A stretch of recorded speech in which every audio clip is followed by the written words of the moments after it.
Have you ever understood this matrix? Let's talk about something here interesting. The topic of this is Jesus wins, God's promises never change. There's a matrix here I want us to learn. Yes, no matter how long it takes, no matter how twisted the path seems, when God says it shall come to pass, then it shall. I want you to have 4 names in mind. Actually, in the 5th event: Judah, Levi, Jesus, John, and the early church. I'm going to show you a matrix about those 5. About the 5. God made 2 powerful promises in the Old Testament, one to the house of Levi, that they will produce priests, and one to the house of Judah, that they will produce kings and eventually Messiah. Let's go through how these 2 lines, Levi and Judah, came together in a divine matrix to produce David and Jesus. Finally, Jesus.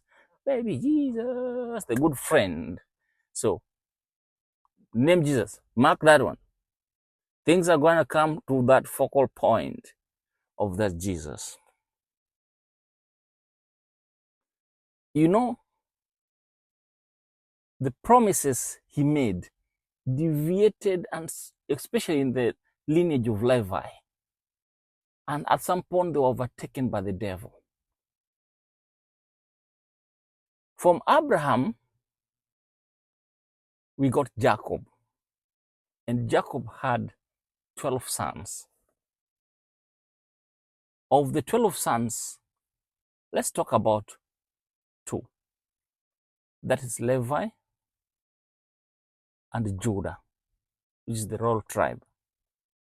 Now, from Judah came David and came Jesus, who's the Messiah. And that's in line with Genesis 49 and 10, which say the scepter shall not depart from Judah. You remember that? Yeah, that's in Genesis, way early in the beginning of the Bible. And from Levi come Kohath. Kohath among us had 3 children. One is Aaron, Moses, and Miriam. Now, let's talk about Aaron and Moses. Now, out of Aaron comes the established priesthood. And eventually came one faithful priest called Zadok. And most of you remember when King David was reigning, he asked for Zadok to give him the division of priests. And he did that. And in the 8th division came the division of Abijah. Abijah. And guess who comes from that generation of Abijah? Zechariah. You guess as well. And Zechariah marries somebody called Elizabeth, who is from the lineage of Aaron. And that's why when Elizabeth met Mary, they said they were cousins. And they begot John the Baptist. You getting me? So Elizabeth was from the lineage of Aaron.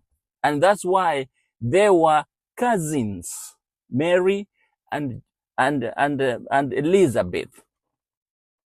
Now, John the Baptist, who's the Levite, baptizes Jesus, the King of Judah. Now, the priest introduces the king. The Old Testament gives way to the New Testament. The forerunner paves the way for the Messiah.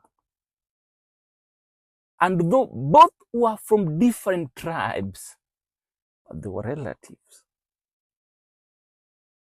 Luke chapter 136 tells us Elizabeth was cousin to Mary.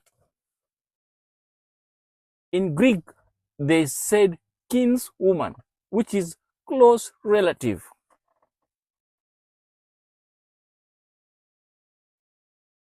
see how this happened? It means God tied the house of Levi and Judah, not just in purpose, those prophecies, those promises, but even in bloodline.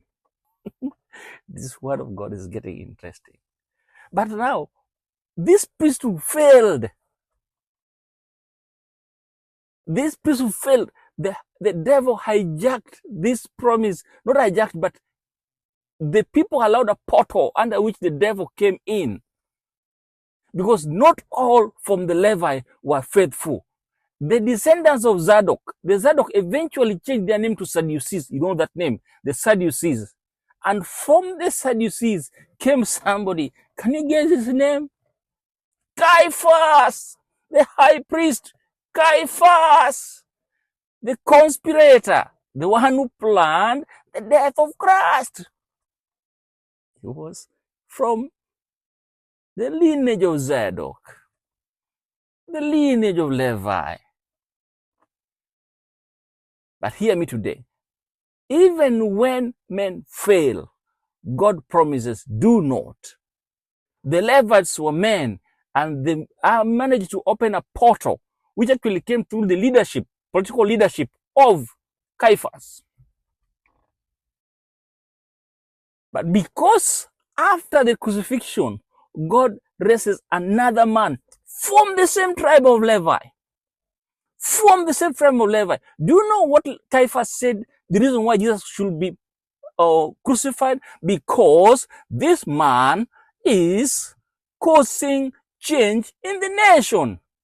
He did not know that that was a prophecy. So a man from that lineage came called Barnabas. Joseph, also called Barnabas in the book of Acts 4:36, he was filled by the Holy Spirit, preaching the gospel, leading many to Christ. He executed the priesthood in a modern era priesthood, a new age priesthood, but the promise was fulfilled. Now let's put the pieces together. From Judah came Messiah. From Levi came the forerunner, the betrayer, and eventually the revivalist. The forerunner, the betrayer, and the revivalist in one lineage. What does this tell you? Jesus wins, and God promises never changes. God promises never changes. Even when Caiaphas tries to stop him, a Barnabas will rise to preach. Even when priests are corrupt, the Holy Spirit will anoint. Caiaphas may want to kill, but God will rise. God promises never fails. We proceed. What do you learn from this statement? What about you?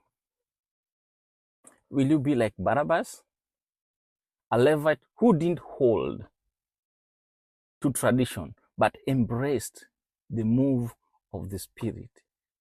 In every family, there's a Barnabas. In every lineage, there's a Barnabas. There's a Joseph, also called the Barnabas. Will you take your place in God's prophetic timeline, where priesthood meets kingship and Jesus reigns above all? Will you do that? Yes, my friend.